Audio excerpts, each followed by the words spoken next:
Aries got here, and it's time to talk about Mushoku Tensei, and this episode was so fun thanks to a new character that was introduced this time. I think we saw him a bit at the end of season 1, just like in a frame. He looked really interesting, but I think this is the first time we actually get to meet him properly, and I love characters like this. Super eccentric, fun, always goes with the flow, knows what he wants, and also seems to be very interesting, being a demon king and having a connection to Kishirika. But this was also very interesting for some introspective looks for Rudy, and I hate Cliff after this episode so much. It should have been me. But anyway, let's get into it and talk about it. Now, at the start, the episode starts a bit more with shenanigans, Rudy filling up Linia a bit more, trying to fix his ED. And I get it, trust me. I don't want to go over it again. It is what it is. It's gonna be Rudy. Move on or drop the show. It's your problem right now. Deal with it. Or not, I don't care, honestly. I'm having fun with Mushoku, whatever. But Cliff also gets a bit annoyed with them in the back room. Kind of reminded me of school. I was part of the back room gang there in the back, doing random things. But Rudy calms him down the situation to give him some room to be there. And this is where, if you guys have watched High School DxD, it reminded me a bit of that scene when Issei saw Rias in the window there. Iconic scene. This time Cliff sees Elena Liz, and I feel like it was a bit of first love there when he saw her. Love on first sight there in the window, and she called him over. And I would go also, I would definitely go. But also interesting things that were happening. After that we see some students were bullying someone. It wasn't apparent who at first. But then when Rudy stepped in and stopped them, he also got some reputation in the school. It was Cliff. Now, I was a bit curious. I think he could have beat them there. We know Cliff is also very strong from the OVA, and also he knows his stuff, but I don't think he wanted to actually beat them, because he definitely could have handled that situation there, or maybe there's something else I'm missing why he didn't fought back. But Rudy helping him, and he actually accepted that help, because you know he has a chip on his shoulder with Rudy because of Aries. But I feel like after this he's probably gonna let go of Aries, so to say. And speaking of Aries, I do hope we get to see her pretty soon. What has she been up to, what she's doing, and also where is my wife Ghislaine there. But maybe in future episodes. Now also I have to say, the backgrounds, and especially the school, how much attention there is to the school, how it looks, the room, everything. I love it so much. But also have Elena Lee still being on the prowl, on the hunt there, and Cliff goes for romance advice to somebody unexpected. He goes to Rudy, and unexpected for a multitude of reasons. We know how Rudy is. He doesn't really know how to handle a relationship. We know how he's with boundaries. We know his relationship with Rudy, but I feel he's warming up to him here after Rudy helped him there, and he confesses saying he's in love with Alina Liz and wants an introduction. And why he was getting bullied there? Because he was protecting her honor, because they said she sleeps with pretty much everybody, but he has no idea that's actually true. But he's gonna find out later, which was quite fun. He's like a very earnest boy, so to say, straight forward, honest boy, which also very suspicious if we think about how the OVA ended, which I have a lot of questions surrounding Cliff after what happened in that OVA. Hopefully you get more answers about him, his background, and everything along those lines. Now, what I like a lot that has been happening in school here is Rudy as a friend with Zanoba, spending time, being good friends. But it's very important because in his previous life he never had that. But also what's happening between him and Fitz. Also the funny thing with him not being sure he likes boys and anything like that. But what I love more, he has somebody to confide in, somebody to talk to, somebody to ask for advice. And he goes to Fitz to talk about romance, what was happening here, and I like how Sylvie was confused at first. Do you have somebody that you like? But no, he says it's about Cliff, an actual friend this time. Now how everybody has done it. Hey, I have a friend that needs help. No, in this case it's an actual friend. But this was amazing advice, and I feel like a lot of people need to learn this, not just in romance, in a lot of things. When Rudy wasn't sure he should introduce Elena Liz to Cliff for obvious reasons, Sylvie said it perfectly. Even if you don't feel the same way about her, Rudy saying he wouldn't date her. He doesn't hate her, but he wouldn't date her. Maybe you don't have those feelings about her. Maybe you don't find her attractive or whatever. Somebody else might. So it's up to them to make those decisions. I could say the same thing about an anime. Maybe you don't like an anime.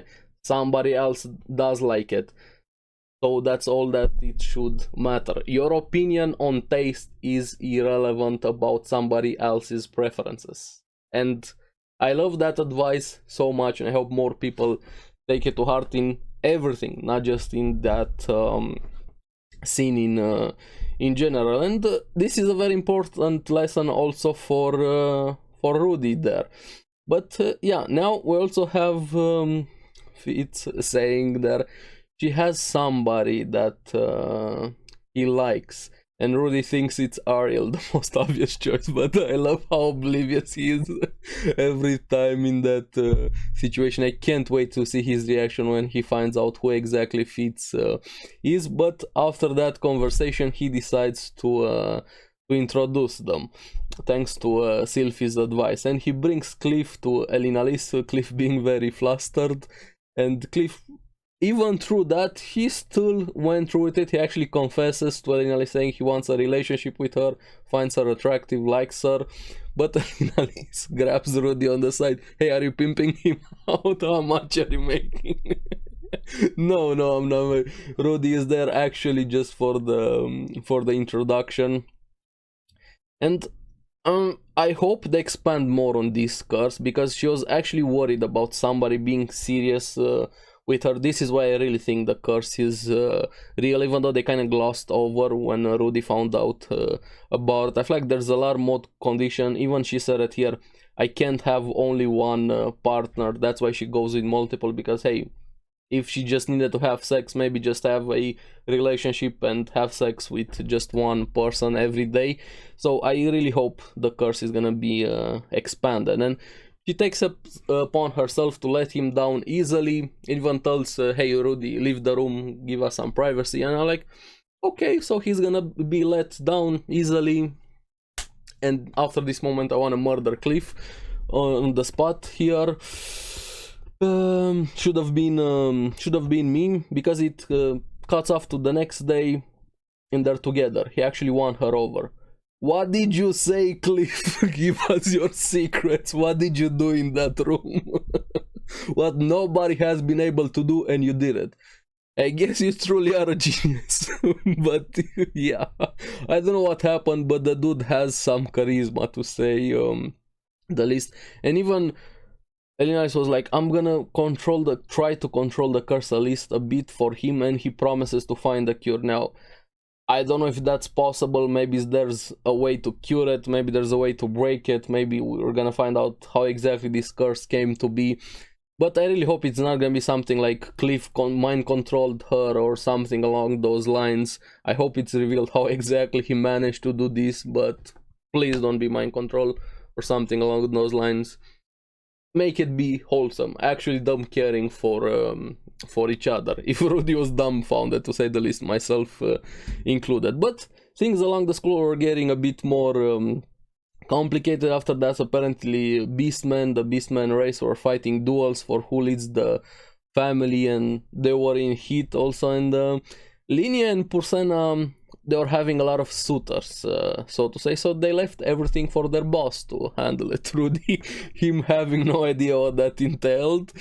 and yeah, he had to protect them in duels. And I really liked that one when a random dude came there to challenge Rudy to a duel. I was like, hey, wait, no, I'm straight. Protecting his husband. It wasn't about him, it was about Linia and Porcena. Of course, he wins the duel very easily, but I'm really curious, who is that girl that was looking around there? Seems like a new character. She was standing up a bit from the crowd, so to say, and even it got to the point where there was a line for him to fight duels for Linia and Porcena, and Fitz comes in and tells him there's also a girl there. Like, is she cute? And oh, so that's how you are. Sylphie got a bit jealous. He has no idea I love the obliviousness so much. But this is where the episode takes a very interesting turn, and I really like that. I love the entrance, I love characters like this so much. All of them got beaten up by Goro from Mortal Kombat. But no, by this big guy that shows up, Bodyguardy, a Demon King, which it seems there are multiple Demon Kings, or is he just a Demon King by association? Because apparently he's the fiance of Kishirika? Interesting, very, very interesting. And also, after this, what was even more interesting, he challenges Rudy to a duel, but I love his personality. He was, yeah, we can wait for your stuff, laughing, enjoying. Kind of reminds me a bit of Kenpachi in a way from Bleach. Speaking of Bleach, make sure you watch Bleach here. And Rudy was very humble, very courteous about that. But the most curious thing in this episode were Kishirika's words, what she said about Rudy, and actually got me thinking quite a lot. She said that Rudy is more marvelous than Laplace. And Laplace is one of the most powerful things that we found out about in this world here. And she never said anything along those lines about anybody else before, because he has a lot of mana, a lot of top mana capacity, among the strongest in the world. And kind of Rudy needed this, so to say, somebody to say it, because so far we have seen him being very strong, the way he handled everything in the school, his realization that, hey, maybe Paul and Ares were actually strong. We see how far he has gotten here, how quickly he mastered magic. So, and also previous episodes when how the rules of magic go with mana, it's being pre-established at birth. That seems to be a myth, or is somebody propagating that? So I feel like we have a lot of unknowns how the actual power works here. And Rudy, is it this powerful lack of birth? Is it because he's from another world, the Isekai? Even him thinking about this. And I always get very interesting about how the power works. I always like stronger entities, demon kings, gods, anything along those lines. So this is why I like fantasy more than science fiction. In this conversation, I liked it quite a lot, because for somebody like Kishirika to say something like this about Rudy, I love things like this. And this is why Bodyguardy got interested in him, and their conversation and dynamic there was just so fun. And also with Kishirika, I have a lot of questions about her, and she was the one that gave Rudy that eye that he has there. And this was also awesome, because while they were talking, Rudy kind of had a second chance, or how he wished the conversation with Orsted, or the dragon god, went here, because he is actually more calm, more careful during this. He even says, hey, I'm gonna ask you about something, don't attack me instantly, just let me finish, let me preface, I'm not a minion of this, just asking a question. And he asks about the man god here, and even tells him about the dreams. And Bodyguardy had no idea why that happens, why is the man god visiting Rudy in the dreams, which we honestly still know. Of course, man god is the most suspicious character we have in the series here. Of course, he seems like a villain, but why exactly is he helping Rudy? so many questions surrounding that, and he just started laughing. Bodyguard, and I love him so much. He's so fun, honestly. Here everyone tells Rudy, hey, laugh with me. Of course you're gonna laugh when somebody like that tells you to laugh. Rudy being very anxious there, and Sylvie rushing with the stuff here. And Rudy honestly doesn't realize his own strength here, because even asked Bodyguard at first, hey, spare my life if we're gonna fight and you're gonna win. He already thought he was gonna lose, like have no chance. And here he shows how much it traumatized him, what happened with Orsted, and even saying 2 years ago the dragon god almost killed me. And Bodyguard, he took notice of that and kind of gave him some leeway, telling him if you were able to land one blow on me, you're going to win, and actually wound me here. So they take that bet here, and I really love this. It really felt like a second chance for Rudy to re-have that fight without everything, all of the baggage that happened. He was panicked, he was taken by surprise, he was very wounded, he had others to protect. It was a lot of unknowns during that fight. He got completely obliterated.